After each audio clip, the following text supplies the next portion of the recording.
Hi everyone, it's just gone 7, so I think we're going to get going with this Carcanet book launch. Thank you all for being here. We really appreciate your support in these chaotic and strange times, unprecedented as we've heard in every single email. Okay, so I am Jasmine, I'm from Carcanet Press. I'm just going to give you a couple of pointers about what's going to happen tonight, and then I'm going to hand over to the lovely John Clegg, who you can also see, and he will introduce Evan before Evan gives us a reading. So we're here to launch Evan Jones's second Carcanet book, Later Emperors, which is really exciting. We brought out his UK debut in 2012, which is called Paralogs. It's still available on the website, so do go and buy it if you haven't read it yet. So just to run through what's going to happen tonight, I'm going to disappear in a second. John is going to introduce Evan, and then Evan's going to read. He's going to share his screen with you, so you'll be able to read along while he's reading.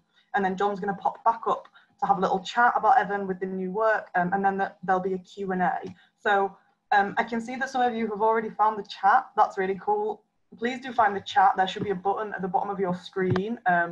Let us know like what you're enjoying. Say hi to us. We like to see your messages coming in while we're doing this, and we can't be in the same room together. I know it's quite weird, but we'd like to hear your virtual typed up voices. There's also at the bottom of your screen, there should be a button for Q&A. You can type a question in there for later on in the discussion, and John will be able to either pick them out and show them to us, or just choose them and talk to Evan about them as they come in.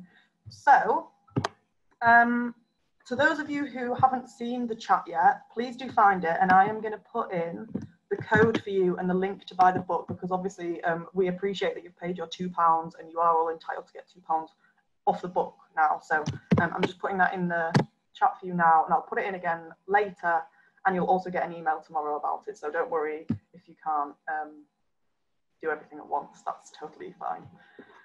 So, okay, enough from me. Thank you for being here. I'm going to hand over to John now, and then we'll hear from Evan. So, okay, bye. Good evening, everyone, and welcome to this launch. I shouldn't say good evening because it's a pleasure to see in the chat that so many people are dialing in from the US and Canada. So good morning, good afternoon, good something in the middle. I hope you have beverages to hand appropriate for the time of day. It's a real pleasure to be hosting this launch for Later Emperors, the latest collection from Evan Jones. I first read Evan's work in New Poetry's 5 from Carcanet, which I think was about 2011. But before that, he'd published a book called Nothing Fell Today But Rain in 2003. So he must have published it when he was about 14. After that, he published Paralogs in 2012, a marvellous collection, enjoyed it immensely. And then there was a long period of 8 years radio silence, and finally he's re-emerged with this astonishing new book. It's one of my favourite collections of the year. I don't want to snarl up Evan's own intro too much, so I'm going to hand over to him to read from this. It's a complicated book to read from because it's made up of 3 sequences or long poems plus a coda. But I've seen his set list, and he's made a marvellous selection from this. So, Evan, good evening, welcome, and yes. Thank you, John. Thank you, Jasmine. That was quite embarrassing, John. Thank you. That was terrific. This is such a strange occasion in so many ways. The book launched back in February, or was published back in February. There were a number of launches scheduled, and of course, it's all has to be cancelled for reasons you all know very well. So this has been arranged. Jasmine has done a great job setting this up for us, and I'm thrilled. And John has been amazing. So we're here, and we're going to give this a go. And I'm going to read to you in a moment from Later Emperors. Before I start, although I know it's Saturday night, and I know that everything should be all right, it isn't, of course, in the US at the moment. And something needs to be said, of course. I think the best bet that America, we look to you, and I don't understand quite what you're doing with yourself. I do understand, unfortunately. Later emperors.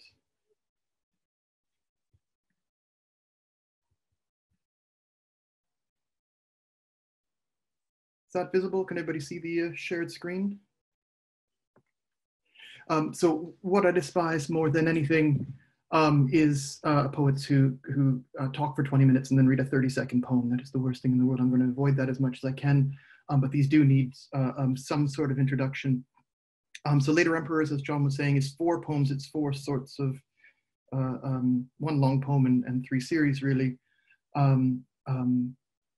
dealing very much with historical fact and the history of poetry and the poetry of history. The first section, which I'll start with, deals extensively with what is called the crisis of the 3rd century. And came out of my reading of Gibbon a couple of years ago. And in the 3rd century in Rome, there were, I think, 27 or 28 different claimants to the imperial throne over time. And I'm going to read you the short poeticizations, I guess, of a couple. The first poem I wrote is in this series, which is embedded now, but when I first started out, this was the first one I came to. It's called Philip the Arab. When Gordian III asked to remain emperor, the army booed and hissed. So he offered to share his power, and the army clanked their spears. He consented to the rank of Caesar, but the army refused him. Could he act then as prefect? No, they declined outright. Finally, he pleaded for his life. Philip the Arab, silent till that moment, considered letting him live. He thought of Gordian's innocence, the sympathy the innocent engender, the riots that sympathy sets in motion, the half-finished, the order he was about to give.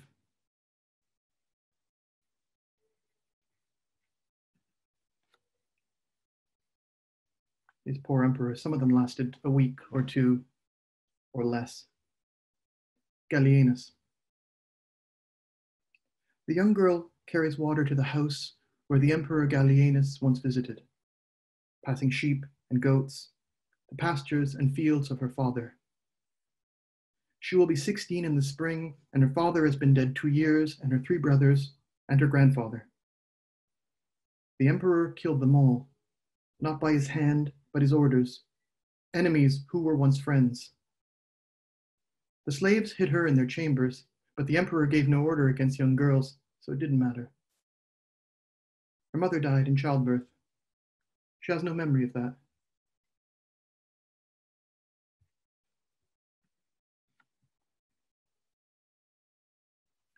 Claudius Gothicus, so named because he, at the Battle of Naissus, he defeated the Goths and didn't get much further than that. Claudius Gothicus. It should have been the Battle of Naissus, a Gothic column charging. It should have been the Senate, the Republic, a dart, a spear, even a shield to the head. These things appeared and he was firm, but not at the end. The weakened empire was weakened by pestilence. He allowed it to take him.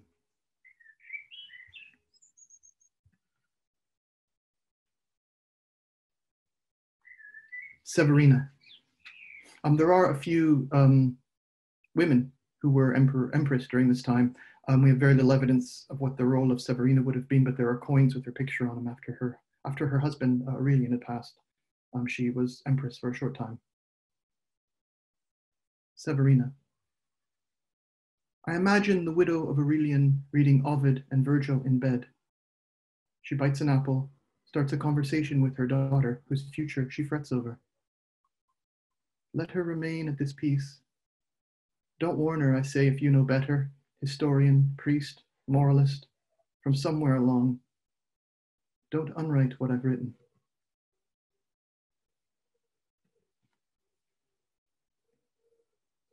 My favorite of these numbskulls are these 2 gents, Maximus and Balbinus, co-emperors. very briefly. Maximus and Balbinus. Our lives are like those of Maximus and Balbinus, the unfortunate soldier and the hopeless noble, two emperors alone in the palace, a troop of assassins approaching while the city enjoys the Capitoline Games.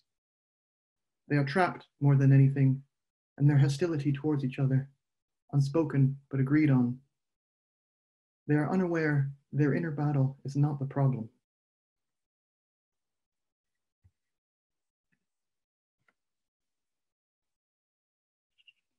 And I'll close this section with the final poem about the Emperor Diocletian, whose palace still stands in Croatia. I believe it was used in Game of Thrones, for those so inclined, as some palace or another. I should know better, I did see all of Game of Thrones. Diocletian. Diocletian, having resigned the world, died where he was born. For his last 9 years, he planted cabbage with his own hands at Salona. The arts, he said to friends, often over dinner, are equally difficult. But reigning is the most difficult art. We might like to disagree, but he lived in an era when the poets kept silent. Right. That's a ding from my parents saying hello, even though I've asked them not to send any FaceTime messages. Thank you.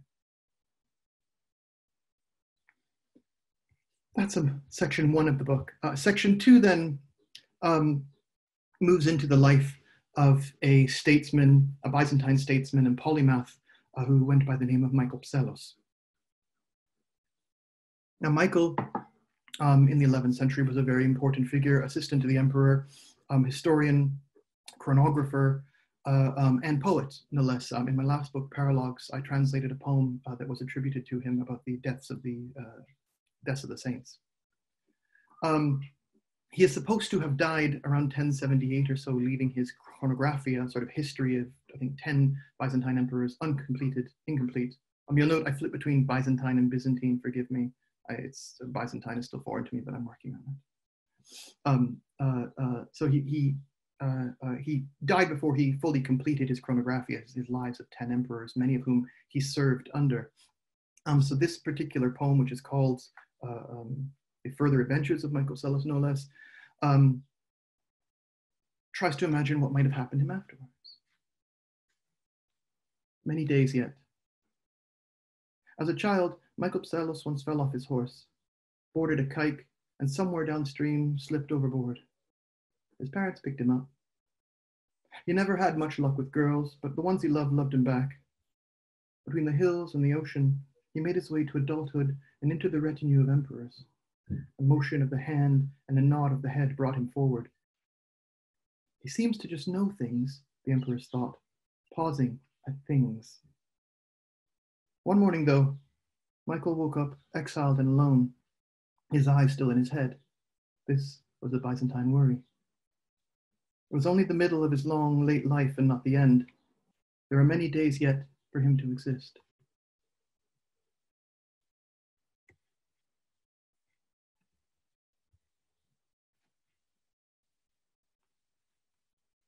All the details in these poems are from the Chronographia and other Byzantine sources, so these things actually happened.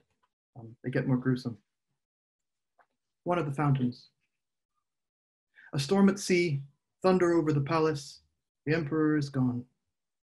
Another stands to take his place. Men support or move against him. Michael listens to both arguments, but is remembering the church of St. George the Martyr. The emperor had the original demolished, ordered architects to plan a loftier basilica high in the city. Gardens hanging, columns on tops of columns, lawns ornamented with flowers and fountains. Around the base of one, the bas-relief of seasons passing. It was, following the long sigh of construction, so very moving a place. The emperor toured his achievement, but had already lost interest. All was well and already in the past.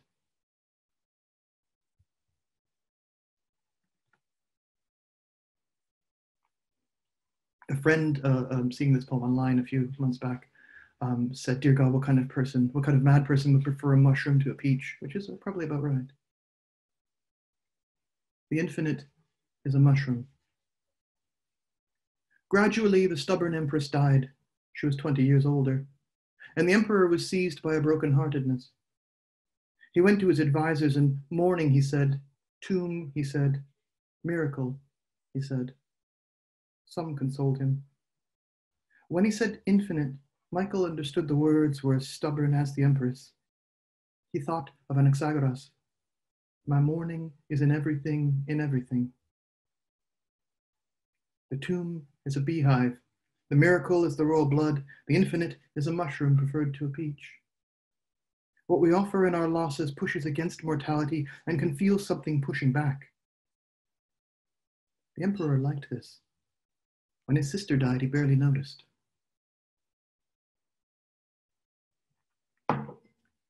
It's hard telling the emperor what to do, isn't it? It doesn't often work out, as we're seeing. Or maybe it does. Some countries, anyways. Ordered arrows shot. The empress was in her room, the emperor upstairs in bed with his mistress. All agreed this was a bad idea. A formal oath, praised by the senators, was administered, and the distress went this way and that until Michael, knowing all of this will end even if the wind doesn't blow, elevated the tone of the words. Little wonder that Trojans and Achaeans suffer for such a woman. Well, that Michael, the senators agreed, consoling the inconsolable. And out he went, thinking things all right, all the signs of acceptance pointing his way. He retreated home, sat down to dinner, holding on to what he had, what he was. The emperor ordered arrows shot at those who disagreed.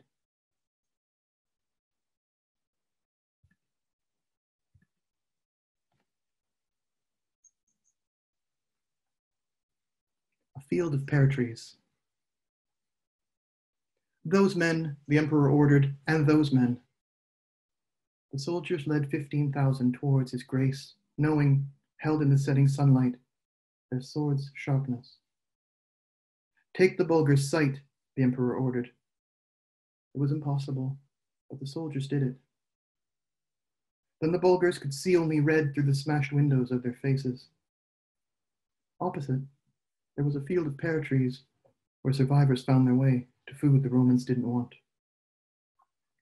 Then hounds began to howl, the music of God among the trees, the odor of fruit and fighting. It's not true, Michael tells himself, a myth of the historians. He knows the excellence of the court historians, their fixed and balanced writing.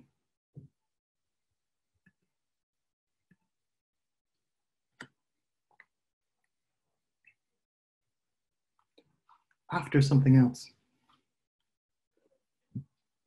All glories to dust, yes, like the library at Alexandria, the Serapeum, but we hold on to them as ideals, argued Michael. The glories lost, the statues fallen. The emperor stopped him.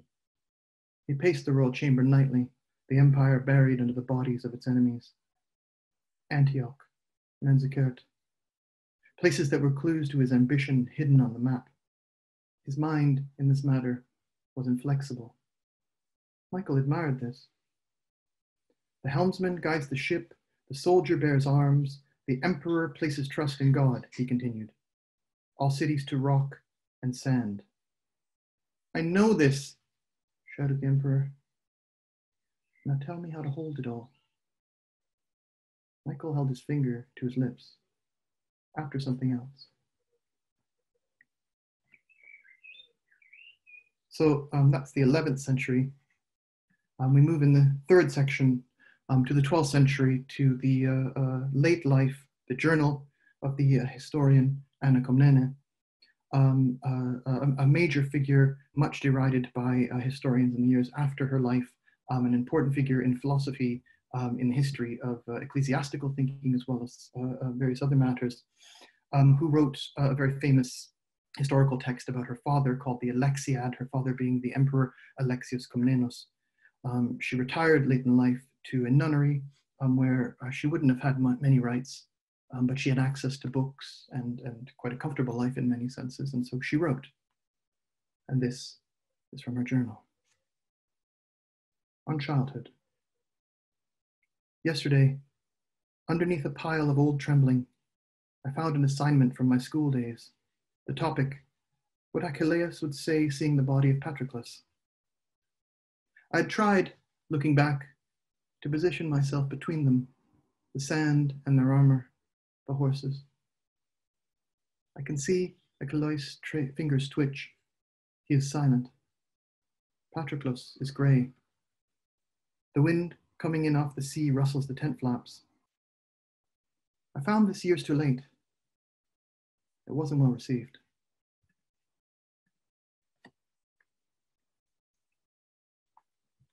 On grief. I read Euripides all day and drink only water. Tragedy is room temperature and satisfying and bearable. God offers to visit, but I'm too weak. In a week or 2 or 3, the door will open on this cell, the curtains, then the window. I will eat a light meal, dress appropriately, and sneak out into the landscape wearing the mask of, most likely, Electra.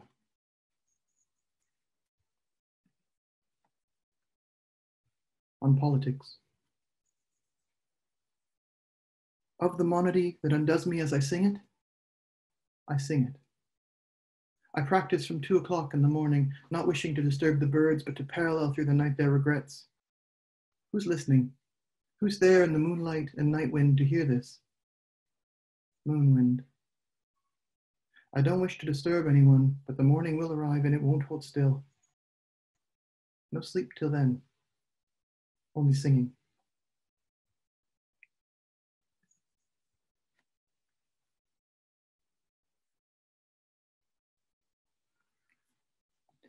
On being understood.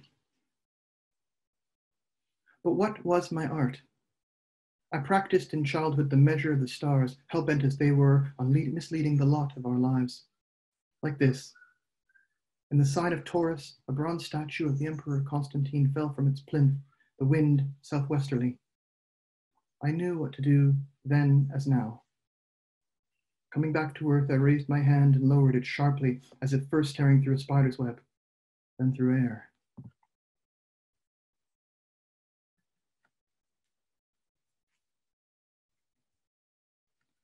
On jealousy. I sat by the window reading today, half listening to a magpie's chatter, convinced of my own weaknesses. Between pages, I heard in the street below someone selling mastic, incense, saw his cart, 2 doors strung together. I looked up. The sun slipped behind the clouds. No one is a saint who leaves traces of his will, I read in the scriptures. Or maybe I wished the thought to be there, preferring it. Okay. The final poem in the book is a long poem. Can you think of anything you less wanted to hear if you're in the heat as I am at the moment? It's a long poem, a retelling of sorts, perhaps even the first draft of a letter that does exist called the Consolatio Aduxorum. The moralist Plutarch was traveling and he received a letter on his travels from his wife that their daughter had passed. You can actually read it. I think there's a Googleable copy online. I'm going to do my best at this because I've actually got to kind of half scroll and half read somehow, but I will figure this out. Plutarch to his wife. Oh, sorry, we're in the 2nd century AD now. I like to jump. Having missed the road to Athens, the messengers arrived at Tanagra where they told me about our daughter. I've eaten some. The locals make a wonderful bread. Make decent bread. The weather is temperate and kind. I walked along the beach a stretch before beginning. A Corinthian brought wine as the sun went down and smiled, pouring it into my bowl with a lively eagerness that took me back to a moment in Rome years ago, sitting with a friend when a calmness overcame me. I was surprised then as I am now, an unsuitable and unwelcoming, huddled over the resolve of your letter. That, start again. Yes, he will. He pens the words but ignores them. I try to treat him well. My fellow Greek is educated, speaks 4 languages, holds on to his family, and travels wherever I go, leptis magna to magna gracia. He will inherit when I die, receiving a home and garden, fields, the space to make his own of what he will and can. We've dined at the same table, talked and prayed. He knows the map of the world and has seen what I've seen these past few years. A remarkable man who in any circumstances might ask, questioning my words, who was the emperor then? How many members of the Areopagus? In what way was Sabinus the Gaul involved? I encourage his inquisitiveness, though tonight he remains silent and does not look up as I say these things. His mathematics are strong. I formulated one, so I'm losing track of my thoughts. The life of Petrus, which you know, wise man and wife, the closeness of two people traveling, the costs of travel beyond fortune, the distance from home and family. I can see not too far off the outline of our closeness and the ways in which it fades. Unfurling us so gently in the wind, one's eyes are closed, and soon enough another leaves, and what little happiness there was separates and weighs on the living rest. Life is made thin, and there's so much in the grave past and graver future. Musicians, songs of the sea interrupt the ache of helplessness. Knowing the Corinthian can offer this, I want it, though his timeliness is inappropriate within my loss, your loss, the small joys and eases of the heart. The people here are nice. What is more, they seem to recognize in me someone who will welcome the hours stolen away through their efforts, because I'm trying to see through this. They do not, the musicians I mean, they do not come here from Rome or Athens. Tanagra is a provincial town, and the locals are local, such that they claim to have cousins as far away as Sicily. The Corinthian really isn't, born there, but with less title from that city than I might have. Overhearing a conversation between friends, listening in to pick up their accent and delivery, a sort of boorish teenager who seeks to set himself up with a trade and identity, but lacking in either no apprenticeship, no skills, but willpower pushing him forward.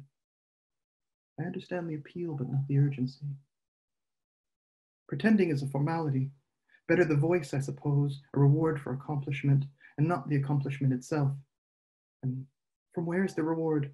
What is accomplished? I've been asking and hear no answers. That is not the way to address the question, I know. Yet an unfoundedness is acceptable in inquiry and understanding.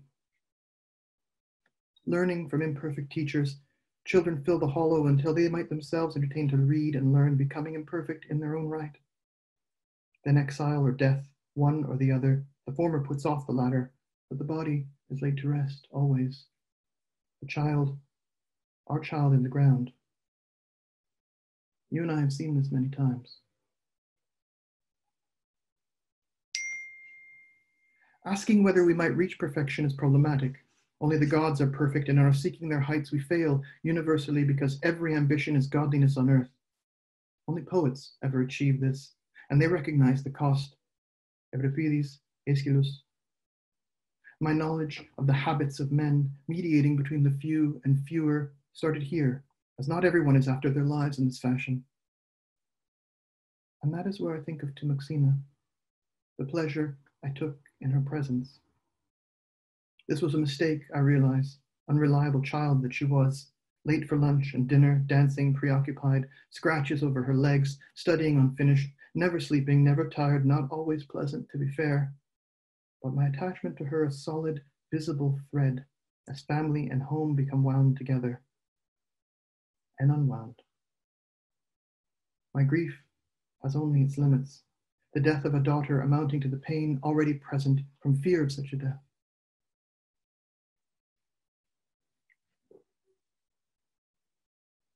Imagining we can be ready for an event when it happens never works, never has.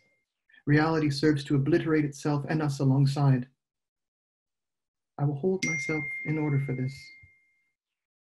Forgive me. The Corinthian and Petrus offered sympathies, of course. They are generous men, something one can hear in their voices, solitary amid the din, a rare find, an ability, confiding their own memories and worries. But I feel alone for the moment. The ghosts of ancestors departed and freeing me to take on the future. That would be a change, wouldn't it? I've always lived in the past, an insult, I once thought, where I sought the benefit of going over what others would ignore, quickening their pace beyond what love obliges that I recover. And our daughter. The wine is strong and good. It brings space for these words to retire with grace. To Maxina, I will always love you, daughter and wife of the same name. Our family will thrive, it always has, for thriving is common, easy as earning money. Attending to old family, new family, children and parents we have known and lost, the feelings unfocused but pure in their intentions. When my father turned the page and couldn't remember the house he lived in, we cared as best we could, and the daughters and sons, born and unborn, knew they were loved. Deliberating and choosing not this life but the next is fine, really, just fine. I'm cold, the wine. Petrus looks worried. The letter begun in haste is always mishandled. The concerns and the revelations of immortality and not mortality are where our hopes must remain. Petrus, I will start again. Having missed the road to Athens. Thank you very kindly.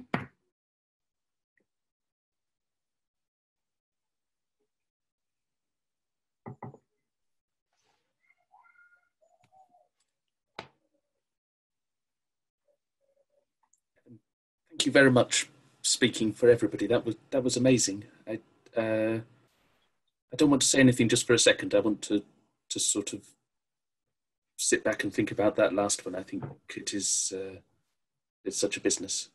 Give us a minute to breathe, would you? Yeah, of course.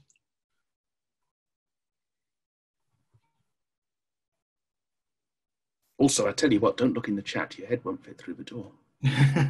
Dear me.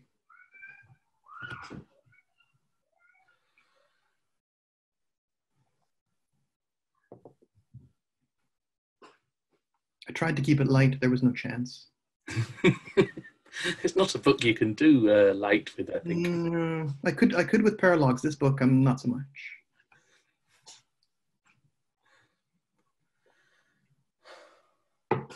So, what just happened? Hang on.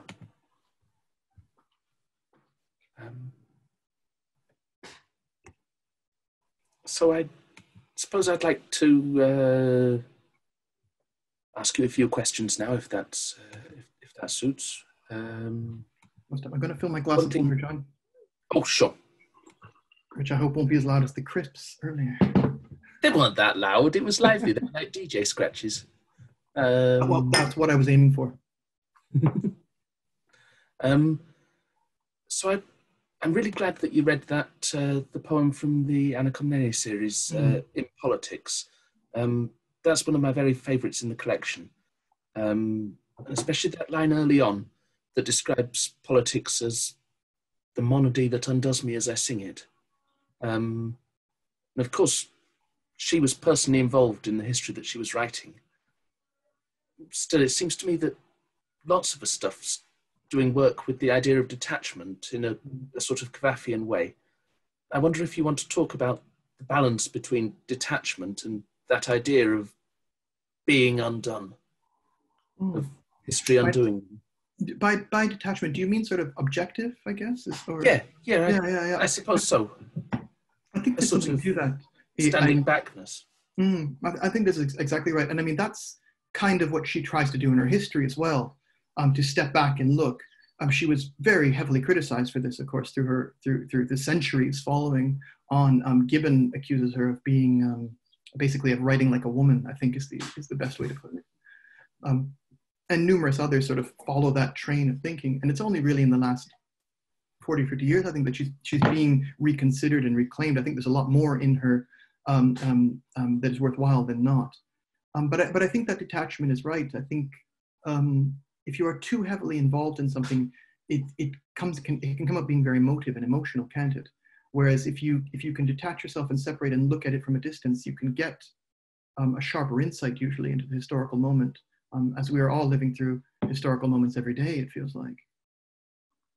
Sure. And how about Michael Sellos in that regard? What was his line with this? How did he see that history should be told? Sellos is a weird character in that it's funny that he's never been critiqued the same way Anna Komnene is. He bigs up the emperors, kind of constantly aware that if he bigs up the right people, supporters will then support him effectively. And he really is a very serious trickster. Shall we say Paul Muldoonish? Should we go? He's the Paul Muldoon of the Byzantine statesman. Should we go with that? No, that's not right. But he is to come across quite sympathetically in the poems. He didn't come across as a sort of Machiavelli figure so much as somebody trying to balance difficult tensions. I think that's right. Yes, and I think that's exactly it. And he's also the poet figure, isn't he? Like he's the poet living among the politicians as well as all that. So there's a connection there, I think, for me, to try and see the world the way he more or less saw it. Having said that, often his advice, he's supposed to be an advisor to the emperor, and the emperors just didn't listen, right?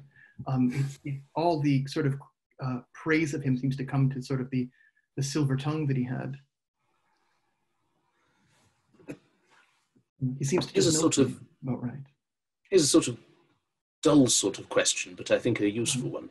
Besides Gibbon, what was the sources for the poems? What sort of research did you do for them? What did the book look like before it was a book? This is quite funny in that I had read the Chronographia and I'd read Anna Komnene years ago, not entirely just out of curiosity, but because I was translating Cavafy, and Cavafy references Anna Komnene in, I think, 3 poems.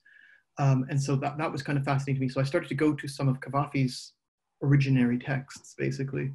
And I'd done those, and I basically got to Gibbon, and I was reading Gibbon, and I was reading it just sort of outraged at how awful all the emperors are.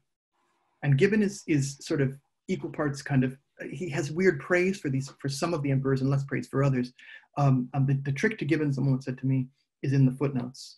And he can be a real bitch in the footnotes. Worth knowing. Yeah. And it makes all the difference when you know that. You can see that he's very, very sort of playful in the footnotes.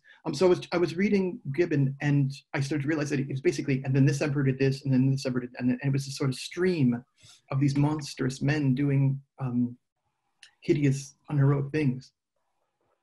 And so I wrote Philip the Arab, having read that, because he was there. He saw Gordian being killed. Or he was responsible, really, as the army sort of lifted him up to emperor. They said, "What do we do with this former emperor?" And he said, "Yeah, that's the end of it." He was a lower level functionary up until that point. And I thought, this is kind of a terrifying way to become an emperor, isn't it? And then I realized it was all of them. They all had these sort of terrifying stories behind them. Sort of men of ambition trying to get above, higher, as high as they can into the history books, and screwing everything up effectively. So Anna Komnene, after I'd finished that, I then started to think, well, how can I use those other texts in similar ways, going back to the Chronographia and the Alexiad? How can I, I've got this information in my brain, what can I do with it, really, more than anything? That makes sense. I think they complement each other very, very strangely, that just the process of reading. It's a book that's really easy to read through from start to finish. Oh, good. Which isn't how I normally read a collection of poetry at all. But later emperors, every time I've read it, I've sat down at the start and read it just cover to cover, like I'd read a novel. And I think what's easy is that each time the sequence shifts, the concerns that you've had about the previous sequence are sort of allayed in some way, and that's what I really like about that, about the Plutarch letter. At the end of it, the final concerns just unallayable, that there is no room in politics for the grief over a daughter and for the small domesticities and stuff, and that it just brings out what's actually at stake. I think you're exactly right, and that's really what I was thinking. Is when I got to the Plutarch, which was the last piece written, again it was back to the human. I was thinking, like, what do you know about ancient Rome? You know emperors. Everybody knows. If you know anything about ancient Rome at all, you know Julius Caesar, and then you know a series like Rome or something. But that's really what 50 years of history. covering an empire that lasted almost 2,000 years, really. So there's significantly more, and these strange bits of it, I think, looking back at them, the elements that people don't talk about in the same way, are more telling about what we are than the life of Julius Caesar, say. Now, after that Plutarch letter, then there's one final business in the book. There's a sort of, I don't know what you call an epigraph that comes after the text, but there's this epigraph after 3 blank pages out of a letter from of Robert Browning's writing to John Ruskin. Shall I read it? It's not very long. Yeah, please. And I think I do a very good Browning. This is the epigraph from a letter from Browning to Ruskin. Do you think poetry was ever generally understood, or can be? Is the business of it to tell people what they know already, as they know it, and so precisely that they should be able to cry out, "Here, you should supply this, and that you evidently pass over, and I'll help you from my own stock"? It's all teaching, on the contrary, and people hate to be taught. That's the epigram, and the epigraph. It feels sort of removed at the first time one stumbles over it from the immediate concerns of later emperors, and it was only after thinking about it in the bath for a while, I thought it's this didacticism that's drawing it together. It's questions about didacticism in the teaching or understanding of history, and all 3 of the sequences seem to draw on that in one way or another. The series of exemplar from Gibbon, and the negotiating the emperor's court with Salos and Comnè, trying to balance her moral obligations with her obligations towards history. What's your view on didacticism? How much do you think later emperors is didactic? How much do you think it has a palpable design on us? So I should say that the title, when I submitted the manuscript to Carcanet, was All Teaching. Oh, that's rather good, Dad. Yeah, I quite liked it. And later emperors is good too. I have no objection to later emperors. I kind of liked all. It did seem a bit harsh to call it All Teaching. And the editor shot it down very quickly and said, we can get a really good image for later emperors. All Teaching might be harder to find a cover image for. Yeah, I think that's probably so. But that was part of my impetus, and part of what I'm doing here, of course, and this is part of something that poetry can do is reminding people about these historical figures they may not know about. And so there is a certain obscurity, isn't there, in these figures? If you picked up a book of poems by Michael Sellis, what would you do with it? Where would you start? You see that name and you have no idea what it means. And I'm aware of that in a way that it is a book of names very much. At the same time, they're names that I think that I would like people to pay more attention to. I think it'd be wonderful if more, if we had more kind of censure, this more kind of central idea of these sort of obscure figures who have affected the way in which the Western tradition has developed, certainly. Now, I want to open this up to some extent to people from what is my right-hand window. All right. On this little question and answer thing I've got going here. Everybody seems to be very enthusiastic to hear about the medial break in the Michael Sellis poems. Okay. Hang on. This is Brian Bartlett. He says, I'm curious about the Anglo-Saxony spaces midline in the further adventures of Michael Sellis. Often in the reading you didn't pause or give acknowledgement to them. Do you think of them more as visual features than clues to pacing? A bit of both. It's a Byzantine folk form. It's meant to be two hemistichs, which I have not kind of stuck to. Usually in Alexandrines is the way I've seen them, but so you're meant to have no, sorry, it's a Byzantine ecclesiastical form, excuse me, and Cavafy uses it quite a bit. So you see it. I think there's probably 10 to 12 poems that he uses it. You wouldn't see it in the Keely and Sherrard translation if that's what you go to, but I found it there. And so George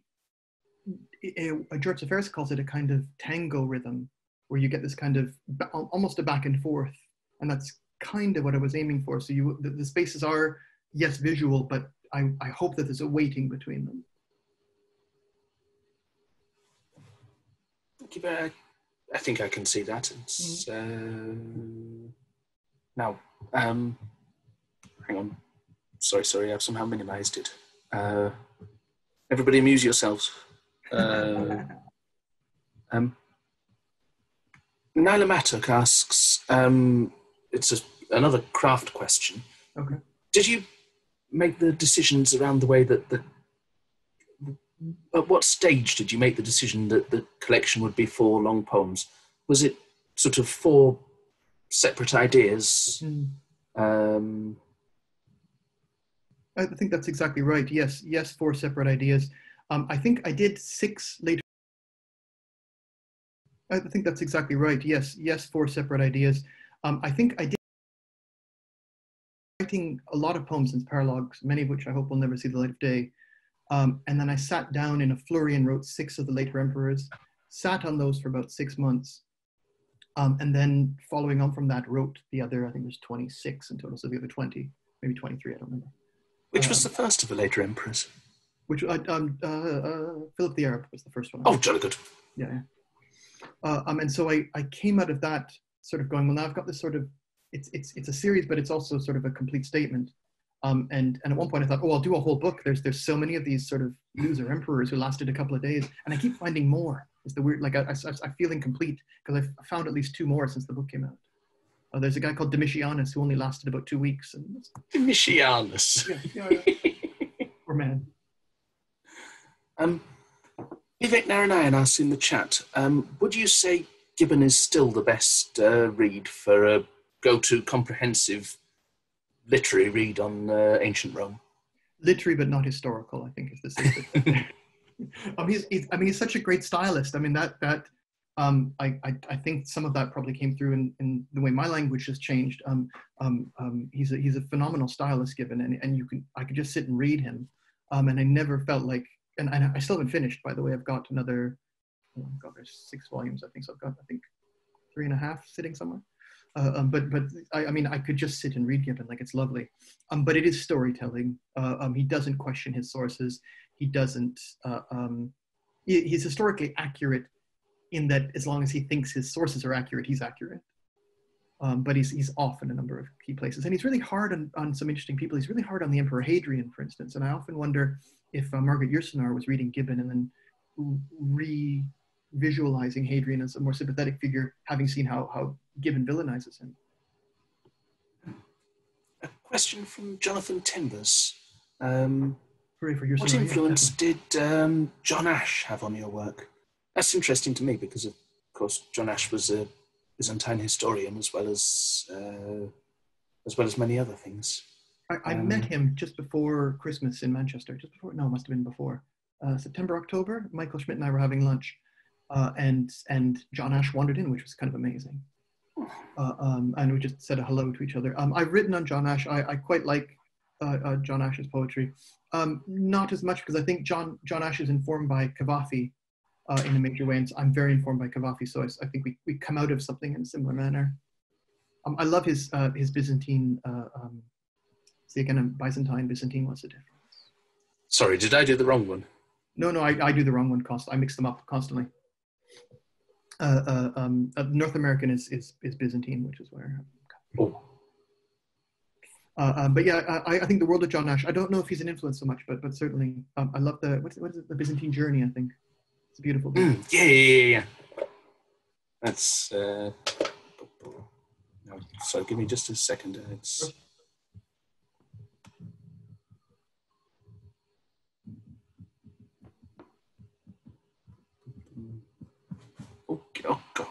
making a pig's ear of this. Hang on.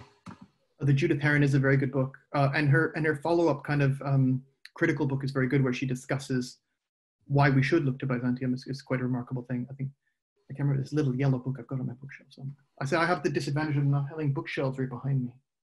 But that might have been a conscious choice. All these reading, I love. Who are these poets who have bookshelves right behind their desks? Damn it, that's not fair. I don't think I've got a desk under this. It's a horrible thing rigged out of an old picture stand and a bunch of shoeboxes. Good. I'm at the kitchen table. I've chased my family out of the house for an hour. Lucky devil. It's another question from Brian Bartlett. Yes. The poems in the book often seem sort of intimately conversational, which you got over really well in the reading. Did reading fiction go into their genesis very much? Particularly, he mentions Annabel Lyon's novels in the voices of Aristotle and his daughter. Oh, I don't know those novels. Robert Graves. Sure, of course. I've read My Graves. I don't know Annabel's. Who wrote? Who's the famous? I'm the worst with names. The woman who wrote all the Alexander the Great novels. She had a sort of resurfacing a couple of years ago. It'll come to me as we're talking, I'm certain. I certainly know Mary Renault. Mary Renault, thank you. Yes, of course. It wasn't me. It's flooding in the chat. Woohoo, Mary Renault. I haven't read Mary Renault in years, but I certainly read her extensively when I was much younger. I haven't read Mary Renault at all. What should I start with? The Alexander novels were really good. And the one where she tells the story of Theseus and the Minotaur was amazing. Oh, I dislike Minotaur, Minotaur, much less than Byzantine. Minotaur gives me a shudder. Yeah, it's a wonderful book, though, because, of course, there's no actual Minotaur in it. And there's a lot of dancing, a lot of men dancing. And deliciously gay, it's definitely correct, yes. She's brought back to life in the last couple of years, I think, in a great way. Here's a question from James Brooks. Did you find any of the later emperors, while you were writing them, that they were a sort of trial to write them, that they were a pain in the neck, but you felt that you had to include them for historical reasons or whatever? Who was the hardest to write out of them? Most certainly. I mean, people some of them had, there's one sort of terrible guy who his soldiers elevated him to emperor, and he said, okay, I'll be emperor. And then when the army marched on his camp, his own soldiers went, yeah, okay, you're not the emperor anymore, and killed him. And what story, there's not a story there. There's barely a poem there. So certainly there were lots of these fellows. And as I said, there are more. There was another child of one of the emperors I wrote about who I couldn't find any details. What's amazing about Gibbon is that Gibbon really does go into the details of the lives of these figures. And that was my starting point. I mean, if there was a detail in Gibbon that I could develop from, then I went for it. If there wasn't, then I had to leave that person behind. Now, here's a question from Jason Gurio, which is quite clearly sponsored content. It is, Evan, why do your excellent books take so long? This is like what Boris Johnson's MPs ask him at Prime Minister's Question Time. It's just like that. I'm just deadly slow. In fact, this book I wrote very quickly in a lot of ways. It was about a year and a half for this book. From the first of the later emperors, and there being like a 6-month gap between writing 6 and then finishing off the series. It's about a year and a half at the most. I'm just desperately slow. I can't explain more. I did also have a child, and I did get a full-time job somewhere in there as well, which is completely. That's fair enough. That's legit. Yeah. That's a good excuse. I think so. Chris Eggers asks that you read in a very natural way, going quite fast. It works very well. It's refreshing. Is it part of a scheme to bring the people to life, to sort of get the historical narratives across and make them relatable in the current climate? I like that idea, certainly, yeah. I think I read in my natural reading voice. I'm not a big poetry voice fan. So I just kind of go with the kind of most natural sound I can. And Nyla asks, did you fact check Gibbon while you were doing it, or did you just put the stuff in wholesale? I did fact check Gibbon because I went and sort of looked up more about these emperors as much as I could find, and so some of them like Zenobia, you could find a lot of information on the figure of Zenobia. On Severina, there was nothing there, and Gibbon doesn't even mention Severina, so I had to go and kind of look up what other things were. On that last line in the series, in Diocletian, he lived in a time when the poets kept silent. That's from Gibbon, and there's a study to be written on the number of times that Gibbon complains about poets. Miserable man. There were only critics in this era. There were no poets. He says that kind of constantly.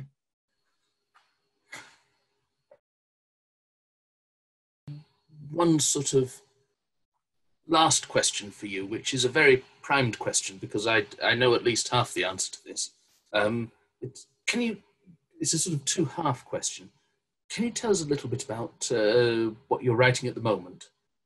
That's the half that I don't know. Okay. And can you tell us about what you've got in the pipeline? Because I understand there's something very lively coming in September. So I'm writing almost nothing at the moment. Oh no, that's not what I want to hear. No, it's a lovely feeling. I'm sorry to hear it. Well, no, it's lovely. But mostly because I just finished my Cavafy. Yeah, this is the good stuff. Yeah, it's done. It went to the publisher, to Carcanet, on like 21st of April. I think I can remember the day. It's about 8 years of work, and it's gone. It's about a 300-page manuscript, which is frightening. And it's the complete poems? It's not quite complete because the stuff from the 1880s and 1870s is not very good. So it's certainly all the later poems. I mean, there are over, I think there's 244 poems in total, something like that. And I've probably done 220. Oh, all these people saying they're exciting. That's lovely. Yeah, no, it's done. It really is, though. It's... Sorry, that's just me saying in the chat that it really is. But it definitely really is. I think we've wanted a good English Cavafy for longer than we've wanted any other European poet. The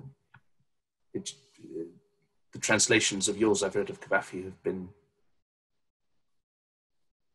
the ones that I've read that has brought something over to me of always is everyone else. It's like hearing music through a glass screen or something. You can get a sense of what's going on, but you can't get the hang quite. And when I read yours, I felt I was getting a bit of the hang. Oh, good. I'm glad. I think you're exactly right. I mean, the Cavafy is that rare example of a European poet who hasn't had a kind of poet translator who's got a bit of the language even to help him out. In a full collection, there's been a few people over the years who've done bits and pieces. But in a full collection, it's always been translators. Yeah. And with that. Mostly, I think dub translators. I don't. The Mendelssohn doesn't come off at all. I'll hold my tongue and just say indeed. It got so much publicity, the Mendelssohn, but I know. Yeah, but I don't want to say it's a dog, but it's a dog. But in any case, I absolutely can't wait for that. It's coming out in September. It's coming out in September, yes. So it's in the processes now. Maybe Charlotte can chime in and tell me where I am. In fact, that'd be great. I wonder if you would read us a poem from the Cavafy if you have the manuscript to hand. I amazingly enough, I do. An astonishing business. It's almost like this was planned in some way. Bung it up on the share screen, would you? All right, I'm going to do the share screen business again. All this Zoom stuff is making me feel like an old man, I have to admit. Is that showing now, John? It's showing up loud and clear. Oh, wait, no, it's changed. Yes, here it is. That's the one, okay. This is the one. John and I did plan this, all right, it's, of course.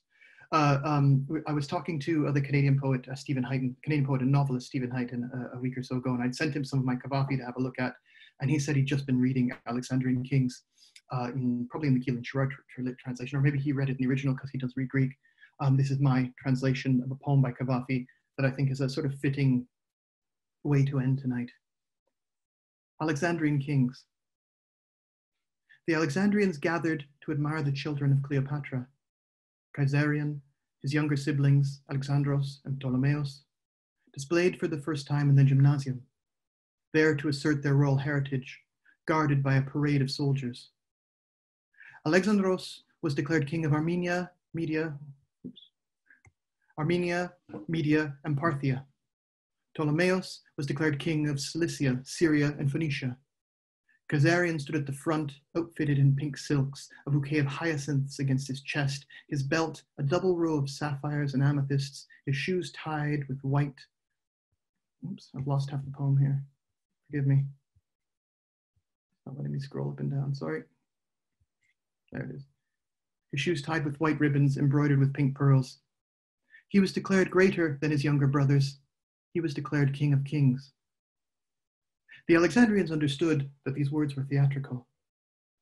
But the day was warm and poetic, the sky a pale blue, the Alexandrium gymnasium an achievement and triumph itself, the courtiers wonderfully affluent, Caesarion all grace and handsomeness, Cleopatra's son, lifeblood of the Lagids, and the Alexandrians rushed to the ceremony. They were excited, they cheered in Greek, Egyptian, Hebrew, charmed by the glorious sight. Though they knew what this was, the kingdoms with only hollow words.